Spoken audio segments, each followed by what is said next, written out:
시청자 여러분 안녕하십니까? BOA 모닝뉴스입니다. 지난해 북한의 농작물 수확량이 10년 만에 최저로 떨어진 것은 유엔 안보리 결의에 따른 대북 제재 영향이 컸기 때문이라는 분석이 나왔습니다. 유류 수입이 제한되면서 농업 분야의 타격이 컸다는 것입니다. 조은정 기자가 첫 소식 전해드립니다. 1990년대 말 북한에 상주하며 유니세프와 유엔 개발계획에서 근무했던 헤이젤 스미스 런던 대학 동양아프리카대 교수는 국제사회의 전방위 제재가 북한 경제에 상당한 타격을 주고 있다고 지적했습니다. 특히 대북 유류 공급의 연간 50만 배럴 제한은 북한 농업에 직격탄이 됐고 가뭄 등이 겹치면서 지난해 수확량은 예년의 3배 규모인 150만 톤이나 부족해졌다는 것입니다. When these started diminishing, this meant, as a direct result, was last year in 2018, agricultural production went down dramatically. That can't be filled by humanitarian aid. It can't be filled by charitable donations. 북한 안보와 인도주의 문제를 30년 동안 연구한 헤이젤 교수는 그러면서 유엔 안보리 결의로 인한 국제사회 제재는 특정 분야였을 수 있지만 북한의 4차, 5차 핵실험이 벌어졌던 2016년 사실상 북한 경제 전 분야에 영향이 미치는 포괄적 제재가 시작됐다고 분석했습니다. The aim is to stop 90% of North Korea's exports and to do the same for its imports. Oil gets the most publicity because it can't be replaced. But there are only sectoral sanctions in the sense that every sector is affected. 스미스 교수는 이어 수확량이 급격히 줄어도 올해 북한의 기근의 조짐이 없는 것은 북중 국경지대의 불법 무역 등에 따른 제재 위반 행위가 큰 요인이라고 지적했습니다. 한편 로버트 리트왁 전 국가안보회의 NSC 국장은 실무협상 결렬 후 북한이 미국의 적대시 정책 철회를 요구하며 먼저 핵 억제력을 포기하지 않겠다고 밝힌 것은 체제 안전의 현실적인 문제 때문인 것으로 분석했습니다. 미국은 불가침 선언 등을 해줄 수 있지만 핵 포기 후 10년 뒤 민주화 요구로 정권이 붕괴된 리비아처럼 되기를 북한이 원치 않는다는 것입니다. We can offer a declaration of non-interference and non-aggression, but after the experiences in Iraq and Libya, those will not be viewed as credible in Pyongyang. 리트왁 전 국장은 그러면서 북한은 안전보장과 제재 완화의 조합으로 리비아처럼 모든 핵무기를 포기하지는 않을 것이라며 김씨 정권이 핵무기를 정권 생존에 필수적으로 생각하는 상황에서 북한의 핵 능력을 제한하는 잠정 핵 합의를 추진해야 한다고 주장했습니다. BOA 뉴스 조은정입니다.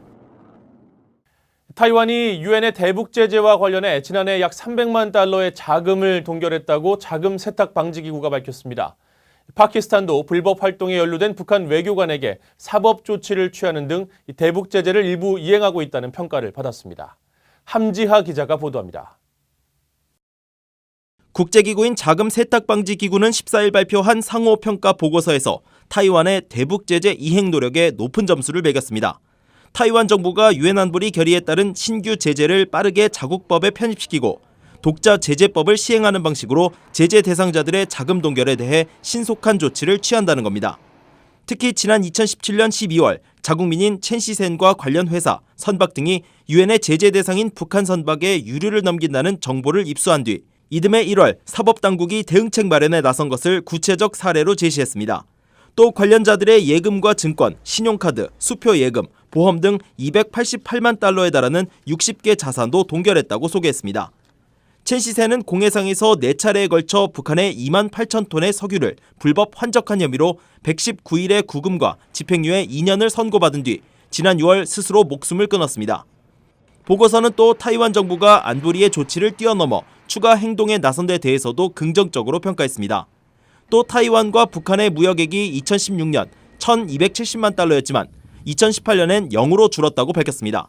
이 같은 타이완 정부의 노력에 맞춰 자금세탁방지기구는 핵과 미사일 거래 등과 연관된 확산 금융에 대한 정밀 금융 제재를 평가한 권고안 7번 항목에서 대부분 준수 평가를 내렸습니다. 이날 보고서가 공개된 또 다른 나라인 파키스탄은 대북 제재 이행과 관련해 부분 준수 평가를 받았습니다. 보고서에 따르면 파키스탄 정부는 2016년과 2018년 사이 대북 제재 이행과 관련해 5차례 회의를 열고 북한 고려항공의 경유 중단과 북한 외교관의 불법 행위에 대한 사법 조치 등을 취했습니다.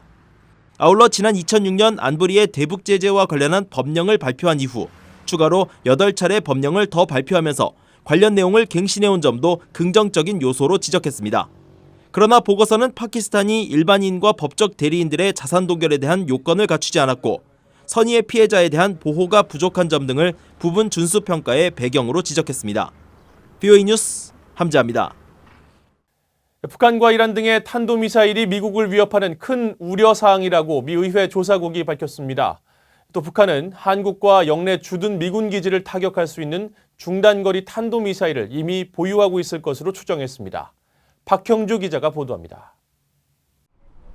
미 의회 조사국은 최근 갱신한 탄도미사일 방어 보고서에서 북한과 이란, 중국의 단거리 탄도미사일과 중거리 탄도미사일을 현재 미국의 가장 우려되는 탄도미사일 위협으로 꼽았습니다. 특히 북한의 대륙간 탄도미사일 ICBM 능력이 꾸준히 성장하고 있다며 가장 큰 우려 중 하나로 지목했습니다.